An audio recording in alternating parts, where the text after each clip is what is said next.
On the news tonight, National Assembly approved 68.3 trillion naira 2026 national budget bill.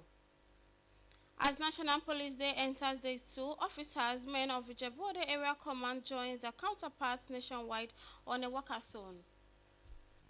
Good evening and welcome to the news desk at 7, coming to you from Everyday Station. I am Fatima Hassan. Thank you for joining us today. The National Assembly has passed the 2026 appropriation bill totaling 68.3 trillion naira. The increase in the 2026 budget size with an additional 9 trillion naira followed President Tinubu's request to the Senate and House of Representatives, which was expeditiously approved by both chambers. The budget increase is to enable alignment with financing plans and to preserve macroeconomic stability.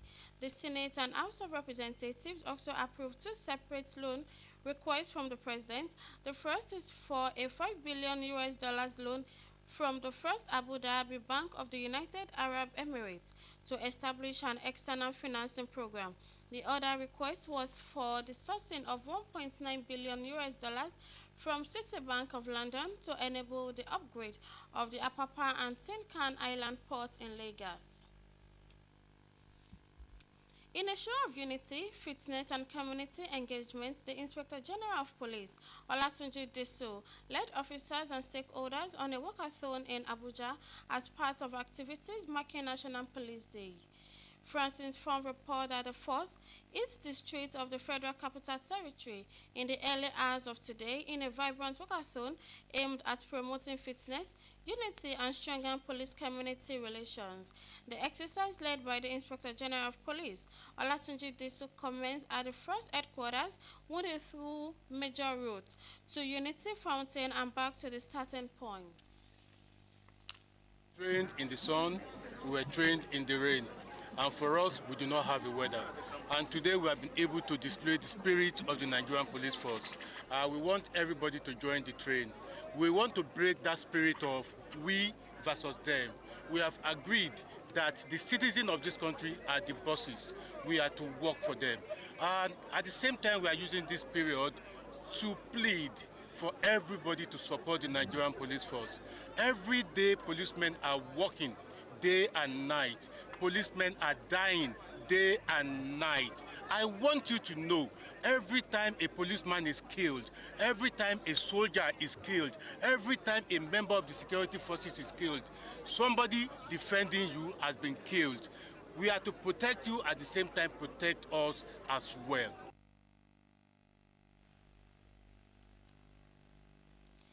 The walkathon is one of the several activities lined up to commemorate National Police Day, highlighting the evolving role of the Nigerian police force in fostering peace and security across the country. Meanwhile, as the week-long activities marking the 2026 National Police Day celebration enters day 2, officers and men of Ijebu Ode Area Command of the Nigerian Police Force joined their counterparts nationwide on a walkathon. Anthony Gandono, who captured the event, reports that it was an existing to behold as the officers felt free to display their non-connected prowess. His report. Led by the Assistant Area Commander in Ijebu Ode Area Command, the officers and men of the Nigerian Police Force hit the streets of Ijebu Ode in a vibrant walkathon aimed at promoting fitness, unity, and stronger police-community relations.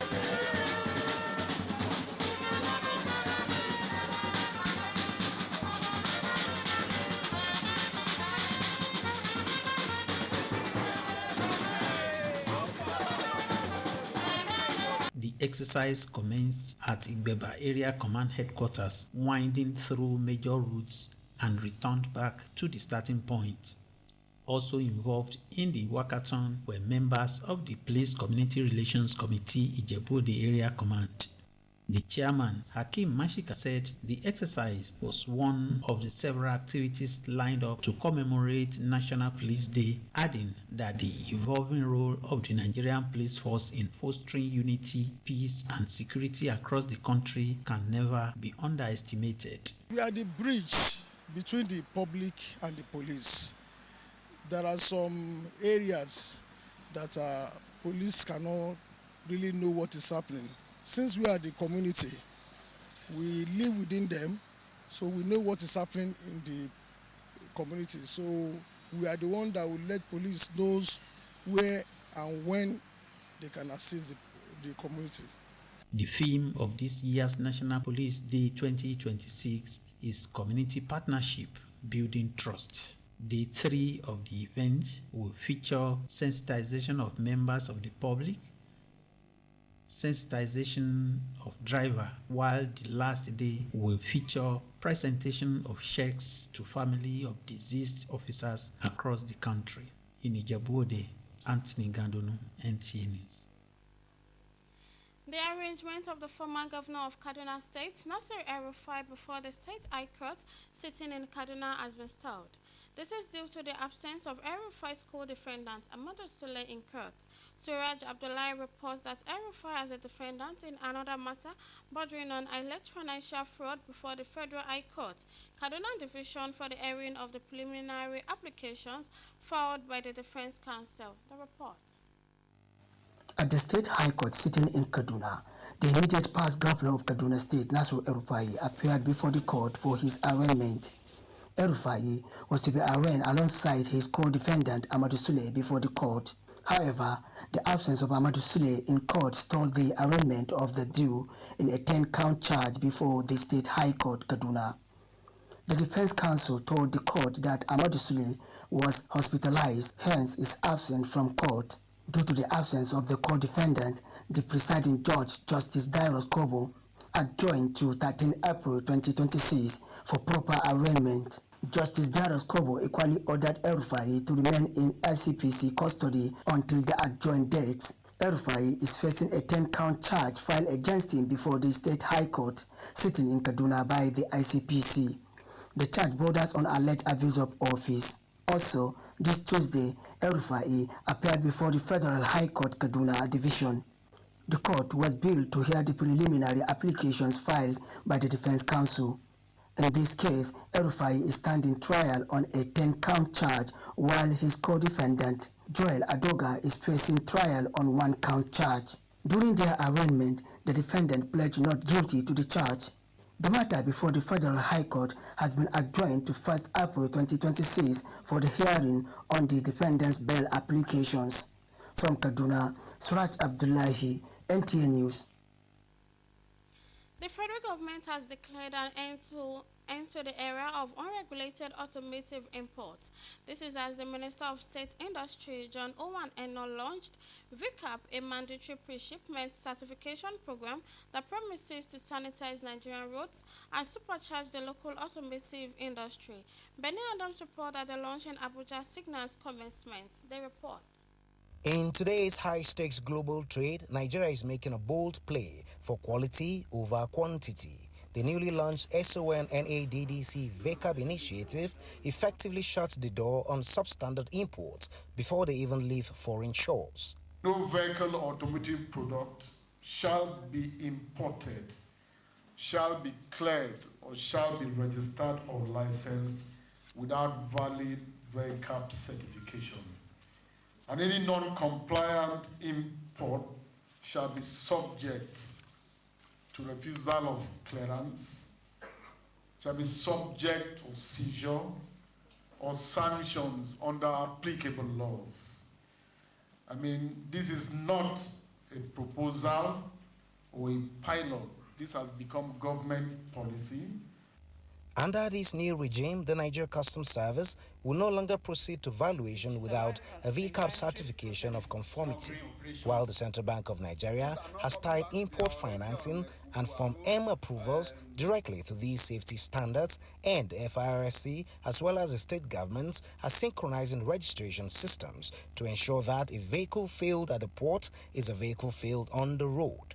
Improving regulatory coordination and safeguarding the Nigerian market from unsafe and substandard imports are essential elements of that national vision. It will strengthen road safety, environmental sustainability, consumer protection, and market discipline. Beyond the immediate safety gains, stakeholders here say VCAB is the vision for Made in Nigeria future. In Abuja, Benny Adams, NTA News. Still in our English updates, we're going on a short break. Please stay with us. Nta Ijebu Ode, your heritage station. Nigeria Television Authority, Nta Ijebu Ode Heritage Station, a station that updates you on latest information, news, people day-to-day activities. We promote Nigeria culture. We bring to you educative program and talk shows for young and old. We give you latest updates from the world of sports. We also bring to you updates from the entertainment world. We are the best among the rest. We are available on StarTimes Channel 103 and UHF 63. Nta Ijebu Ode, your heritage station. Welcome back and thanks for rejoining us. The federal government is working in collaboration with other stakeholders to be more deliberate in ensuring growth of micro, small and medium enterprises space in Nigeria.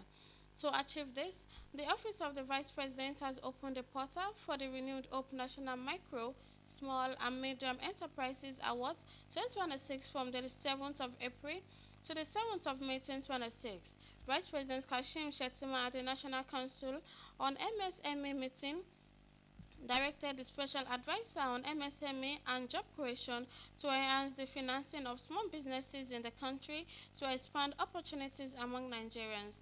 1 billion naira is expected to be disbursed among the beneficiary winners to accelerate the moral burden of supporting growth in the MSME space and facilitating job creation across different sectors in Nigeria. Mr. Vice President, in conjunction with President, they say we should try and support the MSME funds. So we're focusing on funds. So most people want to give them funds, grants, and we want to give them significant grants that we know can help support their businesses. What we want to do is give them their need for their business. So if somebody has some significant cash that is grants to push into their business, let's see how far that we go.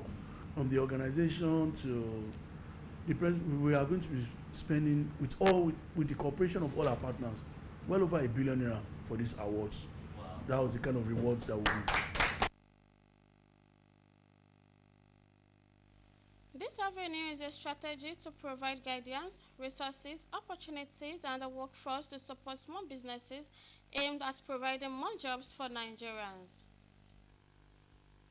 The trust placed in you by the government and Nigerians requires prudence, integrity, and accountability at all times. Your conduct will shape public confidence in the Federal Civil Service. These are the words of the head of the Civil Service of the Federation, Dede Esther Wilson Jack, at the induction of the 338 newly promoted directors in the Federal Civil Service. Aman Jabana files on the report. The induction is a strategic intervention under the components of the onboarding, navigation, competence, and enterprise knowledge system designed to build capacity in the public service. Head of the Civil Service of the Federation, Dede Esther Wilson Jack, says the service is increasingly measured by impact and that the officers are accountable for results, not just activities, while embracing innovation and driving continuous improvement. She emphasized that ethical leadership must remain their foundation, noting that the trust placed in them requires prudence, integrity, and accountability at all times, as their conduct will shape public confidence in the Federal Civil Service. You are the gatekeepers of what reaches the Permanent Secretary. Therefore, every submission must be accurate, complete, and of the highest quality. And every action you take must demonstrate that the Federal Civil Service is capable, innovative, results-driven, and citizen-centered. As you assume this important responsibility, I urge you to lead with integrity, fairness, and accountability. The effectiveness and credibility of the Federal Civil Service significantly lies on the quality of leadership at your own level. They are charged to embrace innovation, drive continuous improvement, and ensure that every initiative delivers tangible and measurable value, demonstrate sound judgment, uphold the rule of law, drive reform, and lead with purpose. Haman Jabani, NTA News. That'll be all for tonight on our English update. Join us tomorrow for more interesting stories. Don't have a wonderful night rest. Bye.